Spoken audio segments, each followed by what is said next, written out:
ఇప్పటికీ మోపిదేవిలో ఆశ్చర్యం జరుగుతుంది. ప్రధానమూర్తి కింద కలుగులో ఉంటుంది పాము, అందులో ఉంటాడు. వాయువుని వింటూ ఉంటాడు, వేదనాదాన్ని వింటూ ఉంటాడు.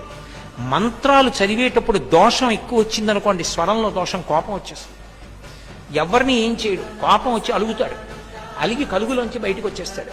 బయటికి వచ్చేసి ఎదురుకుండా తొట్టు ఉంటుంది, అందులోకి పోయి పడుకుంటాడు. నేను లోపల ఉండనంటాడు. నాదం తప్పు వస్తోంది, స్వరం తప్పు వస్తోంది, నేను విన్నా మంత్రం అంటాడు.